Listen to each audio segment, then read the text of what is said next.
히브리서 11장 8절에서 10절. 믿음으로 아브라함은 부르심을 받았을 때에 순종하여 장래의 유업으로 받을 땅에 나아갈새 갈 바를 알지 못하고 나아갔으며, 믿음으로 그가 이방의 땅에 있는 것 같이 약속의 땅에 거류하여 동일한 약속을 유업으로 함께 받은 이삭 및 야곱과 더불어 장막에 거하였으니, 이는 그가 하나님이 계획하시고 지으실 터가 있는 성을 바랐습니다. 아멘. 우리는 믿음의 위인들에 대해서 살펴보고 있습니다. 이들이 가졌던 믿음은 하나님께서 살아 계실 뿐만 아니라 그를 찾는 자들, 그에게 나아가는 자들에게 상 주시는 이심을 믿는 믿음의 사람들이었어요. 하나님께서 약속하셨을 때 그 약속을 반드시 이루실 분이라는 그 믿음을 가지고 하나님의 인도하심을 따라 살았던 사람들이라는 것입니다. 오늘은 아브라함에 대해서 살펴볼 텐데요. 8절을 한번 다 같이 함께 같이 읽어봅시다. 믿음으로 아브라함은 부르심을 받았을 때 순종하여 장래 유업으로 받을 땅에 나아갈새 갈 바를 알지 못하고 나아갔으며. 아멘. 우리가 믿음의 삶을 살아가는데 첫 번째로 오는 것은 하나님의 약속의 말씀이 있어야 된다는 것입니다. 말씀이 없는데 믿음의 삶이 존재할 수는 없어요. 먼저 하나님께서 우리에게 약속을 주십니다. 그러면 그 약속에 대한 반응으로 믿음이 나오는 거예요. 하나님께서 아브라함을 부르실 때 어떻게 말씀하셨어요? 창세기 10장에 가니까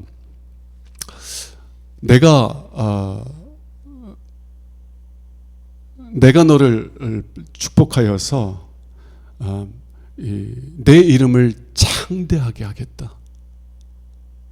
너를 축복하는 자에게 내가 복을 주고 너를 저주하는 자에게 내가 저주를 내리니 너는 많은 민족들이 너로 말미암아 복을 받을 것이다. 하나님께서 약속해 주세요.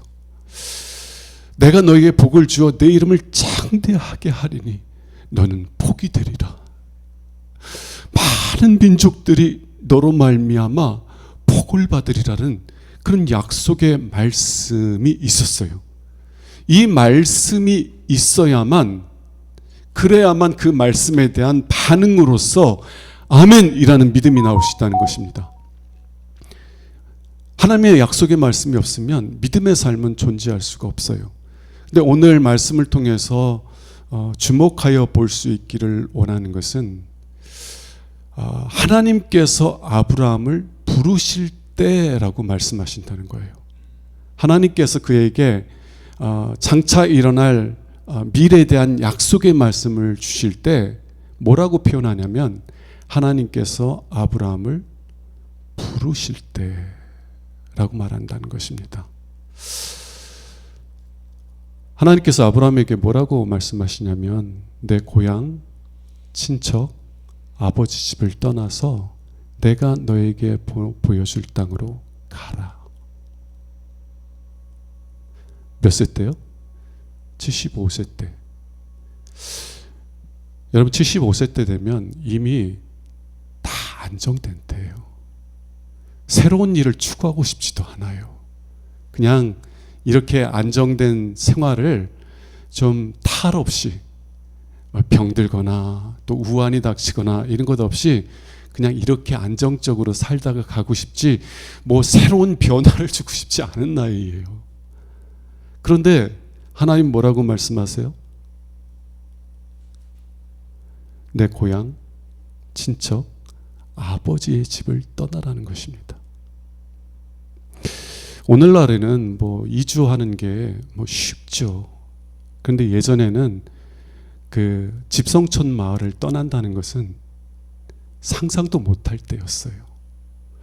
그 마을이 내 미래를 보장하는 그런 곳이었으니까, 내가 좀 아프면 내 대가족이 나를 돌봐주고, 그죠? 내가 어려움이 오면 내 대가족들이 나를 보호해주고, 서로 돕고 돕는 그런 시족 사회에서는요, 고향과 친척과 아버지를 떠난다는 것은 곧 죽은 것 같은 것일 수 있는 거예요. 여러분, 그 하나님의 명령에 어떻게 순종할 수 있겠어요? 지금 여러분들에게 이제 지금 하나님께서 갑자기 나타나셔서 말씀해요. 너 지금 하고 있는 일 다 접고 미국으로 이민 가. 가실 수 있어요? 이거 어떻게 가요? 생판 뭐 영어를 알기도 하나, 아니면 물론 미국에 뭐 자식이 있다 그러면 자식 보고 갈 수 있긴 하죠. 그런데 생판 모르는 곳에 가라 그러시면 어떻게 가냐고요. 근데 아브라함이 어떻게 그 말씀에 순종할 수 있었을까? 아브라함이 우리보다 더 뭐 본질적으로 더 나은 사람이었기 때문인가? 아니요. 하나님께서 그를 부르실 때 그는 우상을 섬기던 자였어요. 근데 아브라함이 어떻게 그 말씀에 순종할 수 있었을까? 저는 그 이유를 하나님께서 그를 부르셨다는 겁니다. 하나님이 부르셨다는 거예요. 예수님께서 죽은 지 나흘이나 되어 썩어 냄새나는 나사로의 무덤 앞에 가셔서 그 죽은 나사로에게 뭐라고 명령하셨어요? 나사로야, 나오너라. 나사로야. 아니, 죽은 사람이, 썩어서 냄새나는 사람이 어떻게 나와요? 그러나 하나님은 어떤 하나님이에요? 아브라함이 믿은 바 하나님은 죽은 자를 살리시고 없는 것을 있는 것으로 부르시는 하나님이시니라. 우리는 아무런 소망이 없는 그런 환경 속에서도 주님께서는 죽은 자를 살려내세요. 없는 것을 있는 것으로 부르시는 하나님이에요. 우리 주 예수 그리스도께서 나사로를 향하여서 죽어서 썩어 냄새나는 그 나사로에게 나사로야 나오너라 하였을 때 그가 순종하여서 죽은 자 가운데서 다시 일어난 줄로 믿습니다. 주님의 부르시면은요, 없는 것을 있는 것으로 만드시는 능력이 있어요. 주님의 부르심은 죽은 자를 살리시는 능력이 있는 줄로 믿습니다. 아브라함은 우상을 섬기는 자였어요. 하나님께서 부르시기 전까지. 그러나 하나님께서 그를 부르셨을 때 그의 안에 무엇이 창조되었어요? 믿음이 창조되었다는 거예요. 여러분, 우리가 하나님의 말씀을 들을 때 그 하나님의 말씀이 나에게 말씀하시는 말씀으로 들려지는 은혜가 있기를 원합니다. 여러분, 아무리 그 설교가 설득력이 있는 그런 설교라고 할지라도요, 우리를 변화시키지 못하더라고요. 내 삶을 변화시키지 못해요. 그러나 제가 설교를 못해도 하나님께서 그 말씀을 통해서 나를 부르시면, 그 말씀을 통해서 나에게 말씀하시면 내가 변화돼요. 죽었던 내가 살아나고 불신 가운데 가득했던 내가 믿음의 사람으로 일어서게 되는 은혜의 역사가 일어나는 줄로 믿습니다. 저는 그걸 위해서 간절히 기도해요. 제가 말씀을 열심히 준비하고 이번 주는 더더욱 하나님께 간절히 기도하며 정말 열심히 막 준비하고 애쓰고 그렇게 했어요. 잠도 제대로 못 자면서, 그러니까 시간이 없어서가 아니라 하나님, 정말 성도들이 하나님의 말씀을 통해서 하나님 만나게 해주세요. 이런 사모함이 있으니까 힘을 쓰게 되고 애쓰게 되더라고요. 그런데 아무리 열심히 준비해도요, 하나님이 그 말씀을 통해서 나에게, 여러분에게 말씀하지 않으면 좋은 말씀이다. 내 안에 믿음이 창조되지 않은 채 그냥 돌아가는 것 뿐이에요. 그래서 제가 더욱더 간절히 기도하는 것은 하나님의 말씀이, 하나님 말씀을 전할 때 그 말씀이 저와 성도들에게 하나님께서 주시는 말씀으로 들려지게 하옵소서. 그리고 그 말씀에 순종할 수 있는 믿음을 부어 주옵소서. 그렇게 기도합니다. 우리도 그렇게 그런 은혜를 사모하며 기도할 수 있는 은혜가 있기를 원합니다. 제가 예전에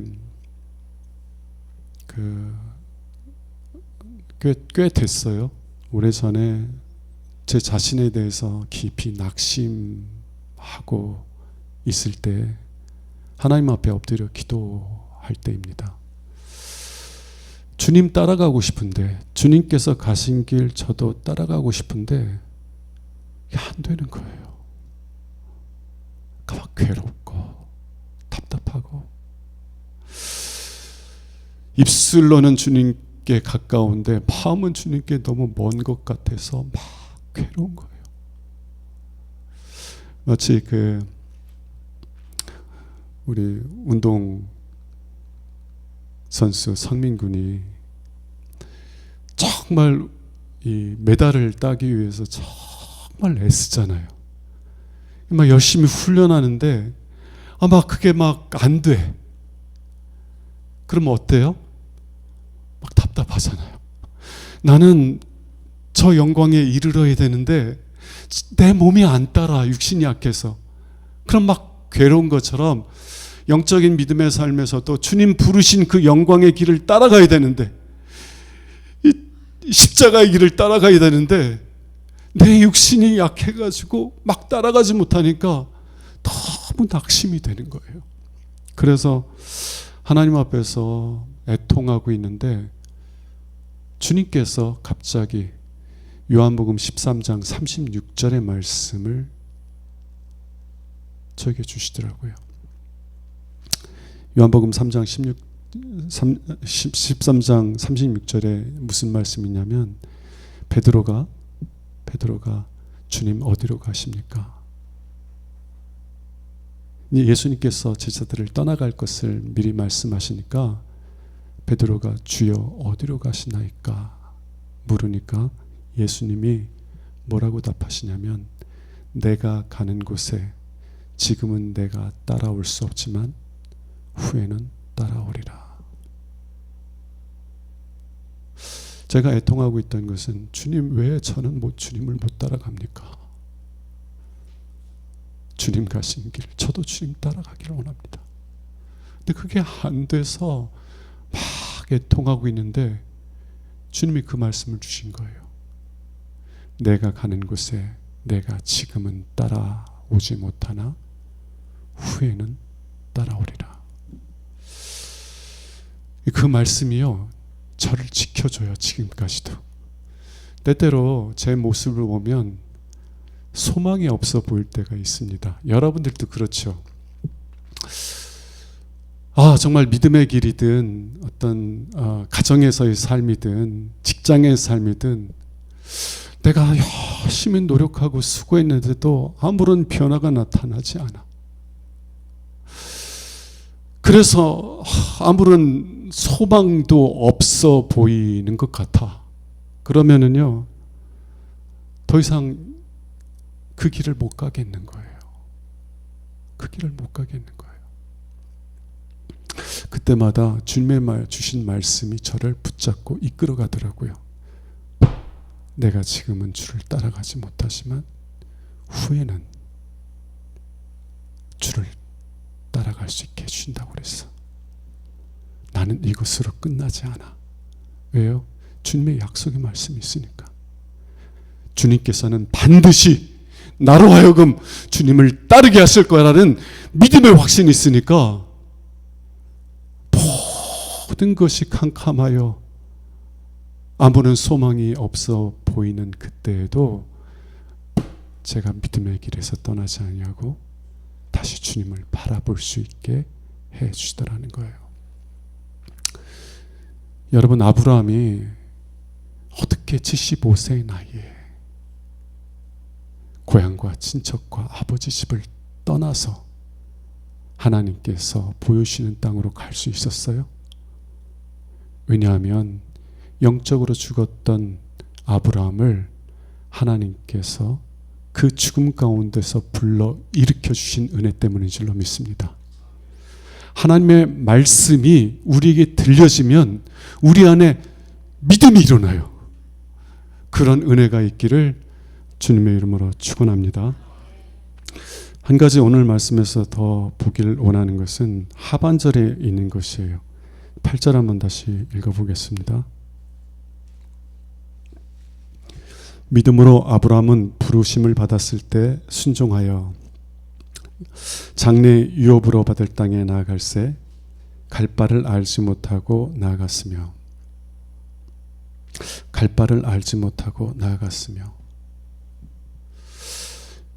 어떤 분들은 하나님께서 인도하시는 길이 선명하다라고 생각합니다. 하나님께서 인도하시는 길에 대한 분명한 이해와 확신 속에서 하나님께서 나를 이끄신다고 생각을 해요. 근데 믿음의 길은 그렇지가 않아요. 어디로 갈지를 모르는 거예요. 하나님의 약속의 말씀을 딱 따라 신뢰하며 하나님 이끄시는 길을 따라가는데 하나님께서 나를 어떻게 돌보실지, 그리고 어떠한 방향으로 나가야 될지, 이 세부 사항에 대해서 하나님 말씀을 안 해주세요. 그냥 떠나라 해서 그 말만 하시는 거야. 그냥 떠나서 내가 보여줄 땅으로 가라. 그럼 내가 너를 창대하게 하리라. 이 약속의 말씀을 받았는데 하나님께서 어떻게 나를 그렇게 하실지에 대해서는 구체적으로 말씀을 안 해주신다는 거예요. 그럼 얼마나 답답해. 아브라함이 그 약속의 말씀을 들었을 때 25년 동안이나 기다려야 했다는 거 알았을까요?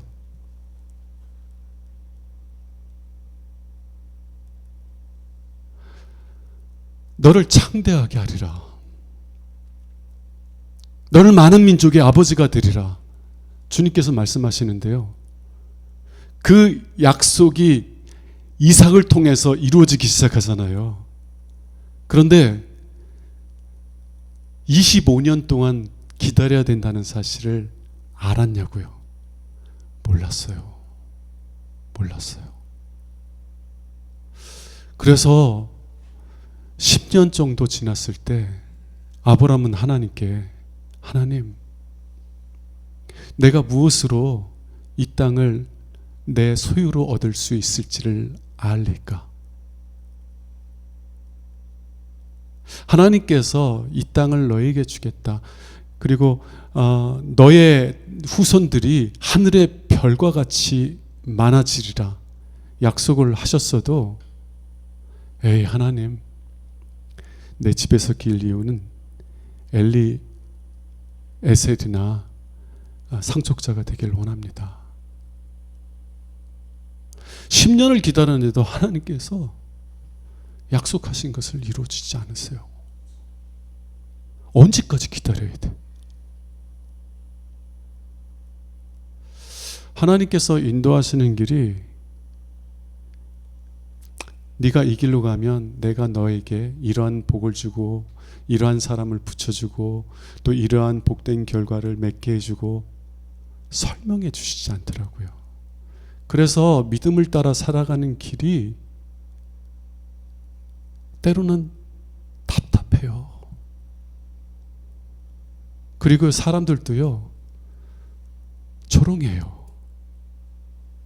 시편에 보면 내가 어려움을 겪었을 때 주변 사람들이 뭐라고 나를 조롱해요? 내 하나님이 어디 있느냐? 내 하나님이 어디 있느냐? 너 하나님 믿는다며, 하나님 신뢰한다며. 그런데 왜 네가 지금 이렇게 답답한 환경 가운데 있어? 네가 믿는 하나님은 어디 계시는 거야? 답답해요.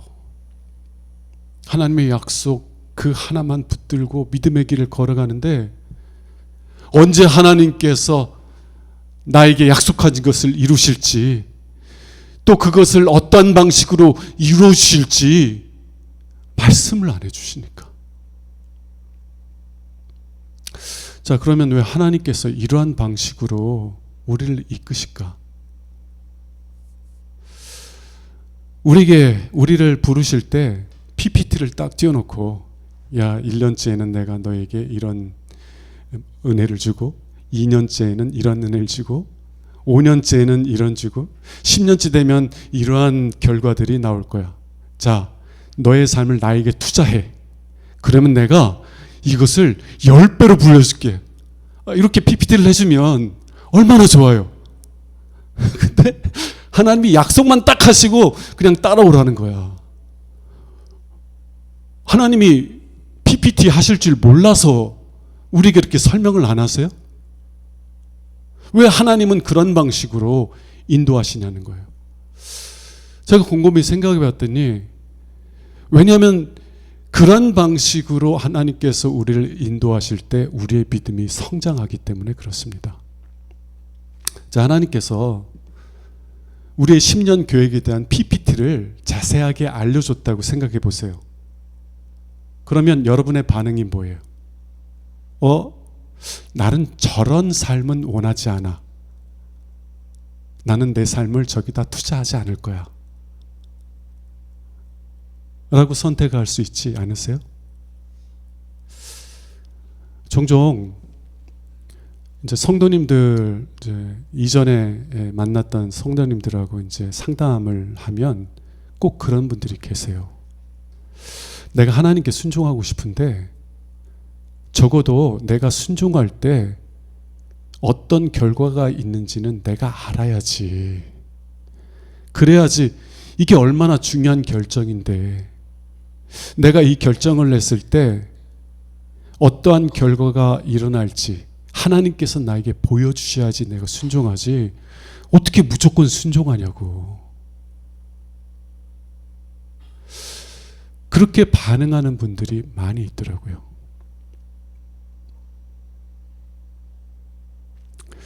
그런 반응은 어떤 반응이냐면, 여전히 내가 내 삶을 통제하려고 하는 반응이에요. 하나님께서 PPT를 딱 해주셔야 돼. 내 미래에 대한 청사진을 자세하게 설명해 줘야 돼요. 그래서 내가 만족스러우면 순종하고, 만족스럽지 않으면 순종하지 않는 거예요. 하나님이 오라고 부르셔도 그 결과가 내가 원하는 방식이 아니야. 그러면 나는 순종하지 않겠다고 말할 수 있기를 원한다는 거예요. 그 말이 무슨 말이냐면, 여전히 내가 내 삶의 주인이라는 거예요. 하나님은 내가 투자하는 데 있어서 도움을 주는 그런 역할을 하는 분이지, 내 삶의 주인은 나이고 나는 내가 원하는 방식의 삶을 살아가고 싶다는 거예요.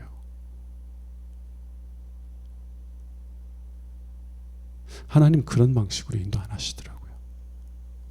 하나님은 우리에게 어떠한 믿음의 삶을 원하시냐면요, 더 이상 네가 네 자신의 삶을 통제하고 다스리려고 하지 말고, 이제는 나의 통제 아래, 나의 다스림 안에 살아가라는 것이에요. 하나님께서 어디로 인도하시든 우리 하나님은 선하신 하나님이시기 때문에 반드시 나를 선한 길로 인도하실 것이라는 믿음을 가지고 따라오라는 거예요. 하나님 이 길로 인도하는데 그 길에 무엇이 기다리고 있어요? 내가 그 길을 따라갔을 때 하나님 나에게 어떠한 열매를 주실 거예요? 내가 원하는 열매예요? 아니면 내가 싫어하는 열매예요? 하나님 그거 알려줘야만 내가 선택할 수 있어요. 아니, 그렇게 하지 말고 내가 너에게 약속한 내가 선하신 하나님일 뿐만 아니라 그 약속을 온전히 이룰 수 있는 능력과 지혜를 가진 하나님이라는 것을 신뢰하라. 그리고 나를 따라와라. 하나님께서 그러한 믿음을 주시기 위해서요, 때로 우리를, 때로는 아니죠, 어디로 갈지 모르는 방식으로 우리를 이끌어 가신다는 것입니다. 여러분들이 예수 믿고 앞으로 이러한 삶을 살 것이다라는 기대를 좀 많이 갖죠. 그죠? 내 삶이 이렇게 되고 저렇게 되고. 근데 하나님께서 여러분들이 기대하는 방식대로 인도하세요? 내가 기대한 대로 인도하시지 않더라고요. 전 젊었을 때 교만해가지고 내가 뭐 몇 세 때는 이렇게 준비를 해서 이런 선택을 하고 몇 세 때는 이런 선택을 해서 막 이런 길을 준비하고 다 준비했어요. 그리고 그거를 위해서 얼마나 열심히 준비했는지 몰라요. 돌아보니까요, 제가 계획했던 대로 된 게 하나도 없어. 그런데 정말 중요한 것은 하나님께서 인도하시는 길이 제가 계획했던 것보다 비교할 수 없이 좋은 길이었다는 것을 깨닫게 해준다는 것입니다. 만일 제가 계획한 대로, 제가 원하는 대로 제 삶이 펼쳐졌다면 저는 지금처럼 하나님 신뢰하지 않았을 거예요. 내가 원하는 대로 내 삶이 이루어졌다면 지금처럼 주님을 신뢰하거나 사랑하지 않았을 거예요. 근데 하나님은 내가 원하는 길이 아니라 내가 기대하지 않았던, 원하지 않았던 길로 나를 이끄셔서 주님이 누구이신지, 주님이 얼마나 좋으신 분인지 알아가게 해주셨고, 주님을 향한 믿음이 점점점 성장하게 해주신 줄로 믿습니다. 왜 하나님께서 어디로 갈 바를 알지 못하는 방식으로 우리를 이끄세요? 하나님은요, 우리가 하나님께 드리는 것을 원하시는 것이 아니라 우리를 원하시기 때문인 줄로 믿습니다. 우리가요, 아브람처럼 하나님을 신뢰하는 믿음이 깊어져서 하나님의 벗으로 하나님과 동행하는 삶을 누려가게 하시기 원하시기 때문에 그래요. 자, 말씀을 정리하겠습니다. 오늘 두 가지 말씀을 보았어요. 첫 번째, 아브라함이 어떻게 75세에 고향과 친척과 아버지 집을 떠나서 하나님의 인도하심을 따라 살기 시작했을까? 하나님께서 말씀을 통해서 그를 부르셨기 때문입니다. 하나님께서 말씀을 통해서 그의 안에 살아있는 믿음을 창조해 주셨기 때문인 줄로 믿습니다. 오늘 기도할 때요, 하나님, 저에게도 말씀해 주세요. 저에게 말씀하시는 주님의 음성을 듣게 해주세요. 그리고 그 하나님의 약속의 말씀을 통해서 내 안에 살아있는 믿음이 창조되게 해주세요. 기도할 수 있길 원하고요. 두 번째는, 하나님께서는 우리가 믿음의 사람이 되게 하시는 방식으로 우리의 삶을 이끌어 가신다는 거예요. 내가 기대하는, 내가 원하는 방식이 아니라 우리를 믿음의 사람으로 세우시는, 우리를 하나님의 하나님의 친구로 세우시기 위한 방식으로 우리의 삶을 이끌어 가신다는 거예요. 그래서 믿음의 길 가다 보면 때로 어디로 가야 될지, 무엇을 해야 될지 모르는 답답한 때가 와요. 그때에 내가 내 믿음이 잘못된 것인가? 낙심하지 마시고요. 오히려 아브라함이 어디로 갈지 알지 못하면서도 하나님과 동행하는 삶을 살았던 것처럼 우리도 끝까지 말씀을 따라 살아가는, 주님의 인도하심을 따라 살아가는 그런 은혜가 있기를 주님의 이름으로 축원합니다. 찬송가 272장 부르고 우리 통성으로 기도합시다.